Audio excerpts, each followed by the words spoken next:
Hi, welcome back to By Design Visuals. This is the last video that we're going to have in our series, Flannelgraph Basics. Last time we were together, we took the Scenic Overlay series, and I showed you how to cut out the different backgrounds that we have, how to cut out overlays, how it worked with our board. Today, we're going to be dealing with how to cut out figures. For today's video, you're going to need two different sets from your beginnings series. You're going to need your beginnings figure set, and you're going to need this miscellaneous figure set, but we'll deal with that one a little bit later. Inside your beginnings figure set, you're going to find a couple different things. Number one, you're going to find your scissors in there. There they are. But you're also going to find this Adam and Eve figure set, and I'll show you why this is so important in just a moment. Go ahead and pull it out. Find yourself maybe a table or something like that. Some area where you can lay this out as much as possible, where it's going to be clean, it's going to be dry, and don't forget what I said last time, one of the last times. Remember to wash your hands before you start handling this flannelgraph. Nothing is going to destroy your flannelgraph faster than dirty hands. Now, you'll see there's a lot of figures on this. Very, very colorful. Here's the process for doing this. Just take your scissors, and as quickly as possible, I mean, obviously being careful not to cut into a figure, just start in and cut all these different figures out, separate them, and put them in a pile. I'm not going to do all these, I'm just going to do a few of them to show you how this works. But you can do this pretty quick. Cut all these different figures apart, put them in a pile. Now I'm going to show you how to cut these out in detail. Here I have done exactly what I said. I've taken my beginnings figure set and I've cut all of these figures into their individual pieces. Well, you might notice here as I actually have them in three different piles. What are they for? How does this break out? Well, I have actually figures that work more as overlays. I have figures that are exactly that. They're a biblical figure. And I have some that are actually a combination figure. And I want to talk to you about how to cut out all three of these because they're different and it's very, very important. These figures that work basically as overlays, I want you to notice some of them have this thick black line around them. Some of them have a thinner black line, but they all have a black line around them. Those that work actually as overlays, you want to cut that black line completely off. You don't want it there at all. You use the same process as you did with the overlays. You're going to cut just very, very carefully alongside that black line, removing the black line and moving just a little ways in. Let me just take this one. This is the figure of Adam and Eve as they are hiding in the garden after they've eaten from the tree of the knowledge of good and evil. Just going to very carefully cut this black line completely off. You say, well, why are you cutting the black line off, John? Well, because you want this figure to blend into the scenery. Remember that they're hiding. A regular figure, you're going to leave about half of the black line on the figure. Why? Well, because it acts like a frame, like a picture frame. You want it to actually pop, off the board. You want it to really be visible. You want it to be seen. These figures that we are dealing with as overlays, you want it to blend in with the background, whether it's the water sky or the meadow or the wilderness, whatever backgrounds that you happen to have in that particular story, you want it to blend with that background and just to become part of that scene, part of that picture. So work your way around carefully. Take your time. You're going to hear me say that a lot. You only get one chance to cut this out. So I'm doing this fairly fast, but go ahead and just take your time at home, particularly when you get around the places right next to the figure here, like with Adam's arm. You want to be careful not to cut anything off that you don't want removed. So just work your way around, treating this exactly as I said, like an overlay. And I'm going to show you in just a second all the different figures in the beginning series that fall inside that category, so you won't be confused. But as you cut out your other figures, whether it's in the Abraham series or Jacob series or Joseph series or even the miscellaneous figure set, Go through and you can make your own judgment call on that, whether you want it to blend with the background or whether you want it to stand out. And I think once you understand the principle of it, it'll actually become fairly obvious. So there you have it, okay? You see, I've removed that entire black line. So once the meadow gets on there, we're going to be using this in the story that we're going to be using through this entire series. That'll blend right in. So let me go through these very, very quickly.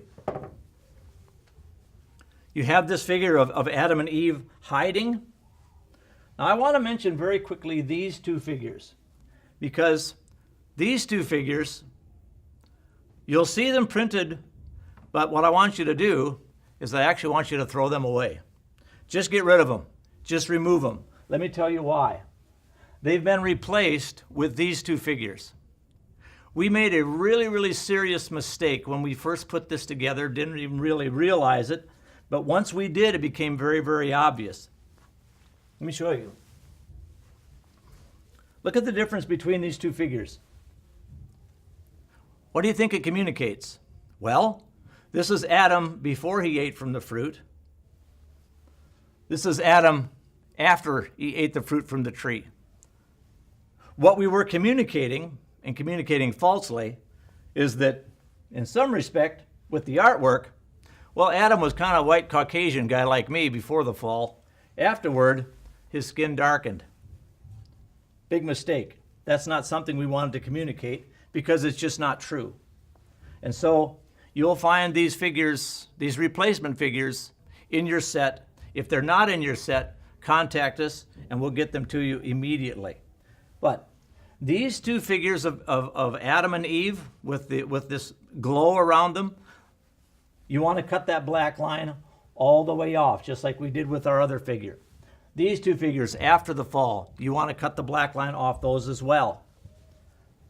The two beautiful figures that show the Garden of Eden, cut that black line off. You want all of this to blend together. Those are the ones that are in the overlay series where you want to cut the black line completely off. Now these four figures, actually, they need to be over here. All of the figures in this pile, you're going to leave the black line on, all right?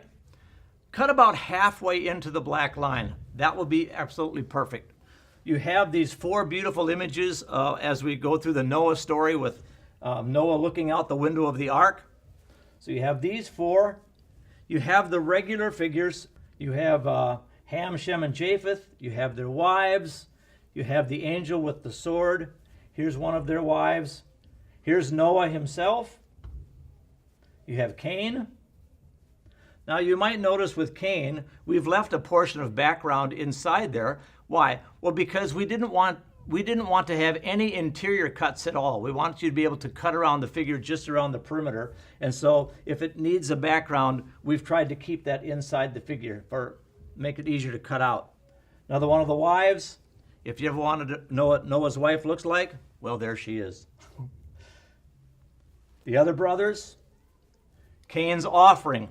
All of these figures that are in this pile, you cut around the perimeter and you leave about half of the black line there. You want them to have that idea of popping off the image. But let me talk about these special figures. These are figures that are a combination. Let me just choose one of them. Let me just take the tigers here. What I'm going to do on the top, where I want the image of the tiger, where I want that to be visible and to really pop off, I'm going to leave the black line. But down here, I'm going to cut that black line off because on the bottom portion, because this is going to be put over the meadow background, I want that to blend into the background. So this is a combination figure. Let me just do this one quickly, and let me show you what this looks like. So when I get down to his paws, right where it moves into the meadow area, now I'm going to start cutting that black line off. Like I said, just do this carefully. And what I'm doing with the tiger figure, you're going to be doing with all the other figures that I'm going to show you in this pile. They're a combination figure. So now when I get back to his tail, back to his paws in the back, feet in the back, now I start moving into this black line area. And you'll notice I'm cutting part of it off. If I show it against the white here, maybe you can see it. I'm cutting part of it off and I'm leaving part of it on. This is a combination figure. And so you're going to use this method with all of the figures in this pile, which I'll show you in just a second here. So there's a portion of this figure that you want to blend in with the meadow background. You just want it to become one with the scene. And there's a portion that you want to stand out like a regular figure. So these are the three different types that you will find in all the different figure sets that we have, whether it's miscellaneous figures, beginnings figures, Abraham figures, Jacob, or Joseph figures. They will be one of these three different combinations. The majority of them will be regular figure sets where you will keep the black line, but some of them will be a combination figure like this. So on the bottom, you want it to blend in with the meadow. On the top, you want it to stand out. The serpent, from the story, of course, that we're going to be dealing with in just a little bit later to the rest of this series, the serpent when he's in the tree of knowledge of good and evil. Here is that tree of knowledge of good and evil. You want part of this to stand out, but you want the combination of these two figures, you want to blend together so it looks like a singular image. And so you're going to cut the black line off around the area of the tree, possibly the area of the trunk. But when it comes around the serpent, you want that to stand out. So you're going to leave that black image. Many of the animals, the pair of ostrich here, you leave the black line on the top, cut it off on the bottom. Adam, after the fall, when God clothes them with these skins of animals, the majority of this figure, you keep the black line on, but there's just a small portion here of his feet where you cut that black line off. Same principle takes place with the elephants, with the giraffe, and with this combination figures with all the different animals as they're moving up into the ark. You keep the black line on the top from the elephant's tail all the way to the front of the pair of ostrich here, and then you cut the black line off on the bottom because you want that to blend in with the meadow. And this is the last one. Adam and Eve, after God has to force them to go out of the garden because of their sin, you keep the majority of the black line around the figure. But down here, where their feet, if you want, and do it very, very carefully, cut that black line off. These are the principles for cutting out the figure sets. So very, very quickly, I'll just go over it one more time. Take your figure sets out, whether it's beginnings figures, miscellaneous figures, Abraham, Jacob, Joseph, any other set that you purchase that we have, go through, simply cut them out of the cloth, put them in a pile, and separate them out into one of these three different categories. If it's an overlay, you're going to cut the black figure or the black line completely off. If it's a regular figure, you're going to leave about 50% of the black line on because you want it to stand out from the board. And some of them, look carefully, and you can make that decision. There's not really a right or wrong way to do that. If you decide that it's a combination figure, cut the black line off on the part where it blends in with the meadow overlay, or whether it blends in with the wilderness or something like that.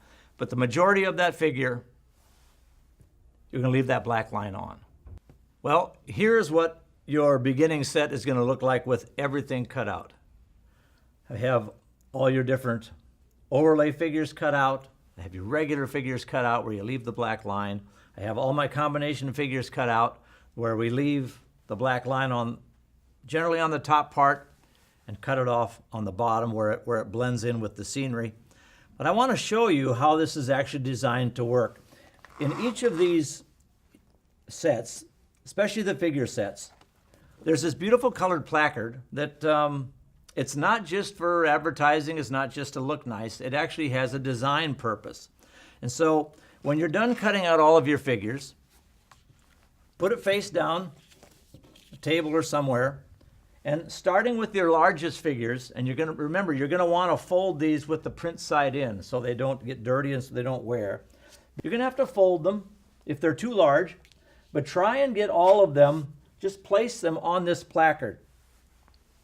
Doesn't matter what order that they're in. Just go ahead and lay them on there. Here's your arc. Small version of the arc. Take your different figures and just layer them on this placard. So I'll just go ahead and pick these up. Now that you have them all on the placard, you can simply pick that placard up and put it back in your envelope. Slide them right in. I haven't talked at all really about our booklet, but inside each of these figure sets, it has its own 4-color booklet. We'll talk about that actually in the next video series and show you actually how this works and how this all goes together. But something I do want to mention, some of the figures in these different sets are actually pretty small. Now, as we say, the great thing about Flannelgraph is it sticks to Flannelgraph. But the bad thing about Flannelgraph is it sticks to Flannelgraph. So what I do and what I recommend, get yourself a small Ziploc bag, take the smallest figures and put them in their own little Ziploc bag. That way they won't get lost. Go ahead and put those in there. You're going to want to keep your book in here. You can zip it closed. Kind of press the air out so it stays nice and flat. All right, there you go. You're all ready to go. One last thing I want to mention about the design of this is on every single figure, there is a number combined with a letter. Now, I could cut out and have cut out in my set every figure that we have for the entire Genesis series. Now, if I get some little helper come along, maybe one of my grandkids or, a friend, they come and they'd like to see what John's doing, and they take all of this out and spread it all over the floor. It's not really a problem because this is designed so that very, very quickly I can take every single figure that's in any of these sets and know immediately where they go. Every single figure in the beginnings set, on that figure you're going to find there's a letter A and then a corresponding number. A1, A3, A7, A23. All of the figures that go in the beginning series, they start with the letter A. It's printed right on the figure. If you find a figure that has the letter B on it, it's from the Abraham series. If it has C on it, it's from the Jacob series. If it has a D on it, it's from the Joseph series. If it has an M on it, it's from the miscellaneous figure set, and it goes right back in there. So this is perfectly organized for you. We're going to show you in the next series when we talk about Flannelgraph prep, how to actually use all of these different backgrounds, these overlays, and these figures, how to be able to tell and prepare a Flannelgraph story so you can have an incredible ministry using these resources anywhere that God calls you to go in the world. Thanks for watching. I hope you join us next time when we move into that brand new series, How to Prepare a Flannelgraph Story, Flannelgraph Prep. Thanks for watching.